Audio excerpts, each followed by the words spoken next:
That's about 99%. So we are rapidly approaching the end of this project as well. For the most part in the last month, the work has been concentrated at the sludge thickening building, finishing up some of the tie-ins at some of the other places. The final clarifier number 1 was tied in. A lot of sidewalks are being placed.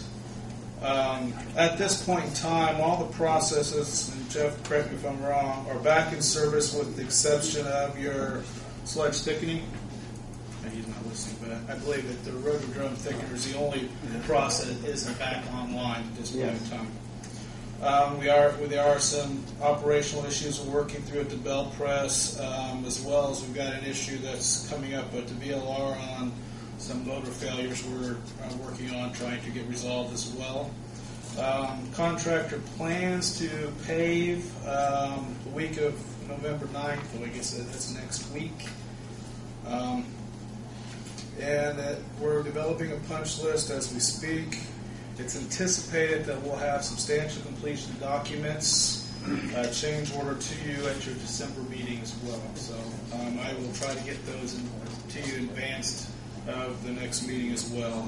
That's assuming the weather cooperates and they get the work complete. The next project is the water treatment plant project. We are down to a couple minor punch list items. The contractor thinks he's complete.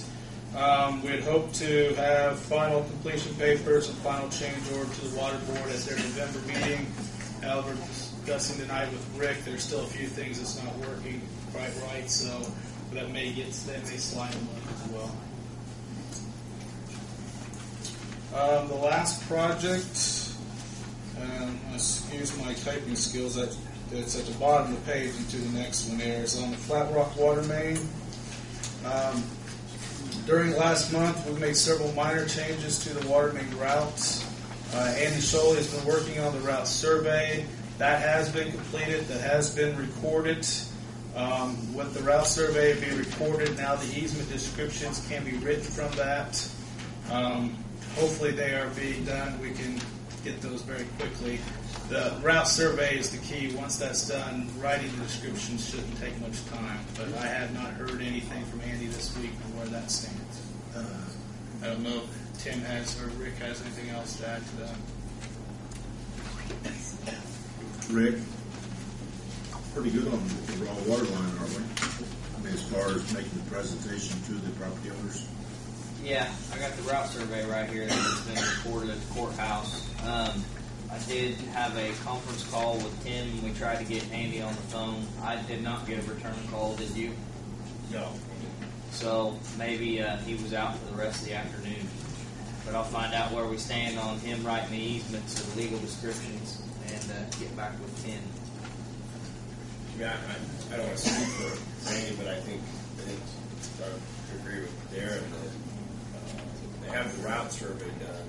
So the hope is that we have the legal descriptions that go with those easements. We just have 2 left. Is that correct? Yeah, Andy did call me last week with one question on the temporary easement, whether or not that was strictly for construction. I responded to him by email that, yeah, that was the case, that once its construction's over, it goes back to the property owner. But since they have the route done, the thought is that we should pretty quickly have the easement descriptions furnished to us and on to the landowners.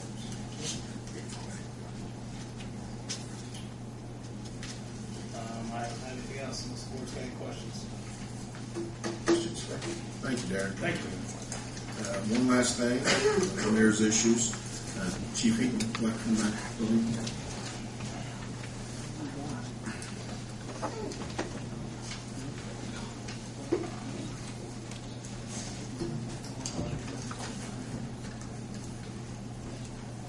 Thank you, Mayor. There were 2 items that I discussed with the mayor this afternoon that's we're going to cover under mayor's issues tonight. The first item, over the past several months, there's been lots of discussions about placing more defibrillators in old police cars. The ultimate goal is to have one in every car eventually. of course, there's some expense that goes along with that. We'll continue to work on that over the following years. Our local Eagles Lodge got word that this was something that we were wanting to do, and they took some initiative, both the Ladies Auxiliary and the lodge in general, and were very kind to make two generous donations to the police department. The Ladies Auxiliary donated $1,318.60, and the lodges at the main lodge donated the same amount, $1,319.60. So that $2,600, $2,639.20, we'll be able to buy 2 defibrillators, which we're waiting on now through the state, their QPA prize. So that'll add 2 more to our daily operations, which brings our total to 3. Right now, we pass the 1 around. The supervisor on duty carries it with them. So now there'll be 3 on duty at all times.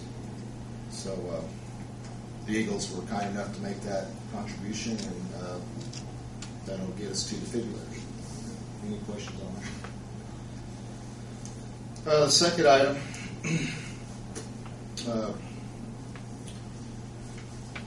Patrol Officer Michael Hancock started duties with us April 13th this year. He came from another department with several years of law enforcement experience, and also having already completed the Indiana Law Enforcement Academy.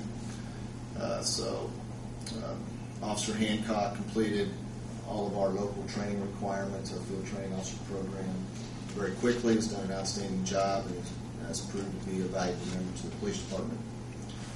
Having said that, his shift supervisor, Lieutenant Fred Hoosier, submitted on October 15th his recommendation to remove Mike from probationary status, which is typically a year, to patrol officer first class. I discussed that with, obviously I said that his supervisor made a recommendation. Stacy and I discussed it as well. And Sergeant David Wilson, who's here tonight, is also supervisor of Officer Hancock, and everyone agrees that he's ready to be taken off probation and become a patrol officer first class. So on that, Tim, we just need a vote to do that. When does it take effect? Take effect today, which is November 2nd. This year is April 13th. So you're doing it before this? Yes.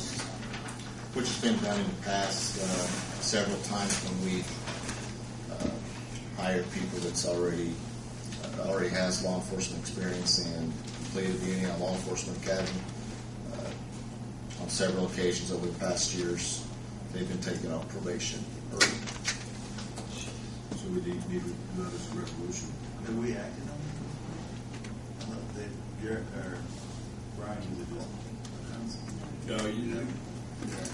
The records that I reviewed from other officers that are currently on the department that has come from other departments, there's been the same thing that I've written up here with the Board of Works approving that person being taken off probation, because there is a small pay increase that goes along with it. So probationary pay versus first class patrol officer pay.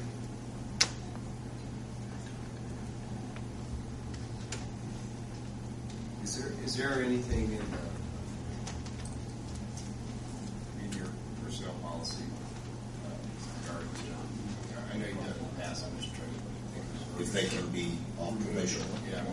yeah, I'm not sure.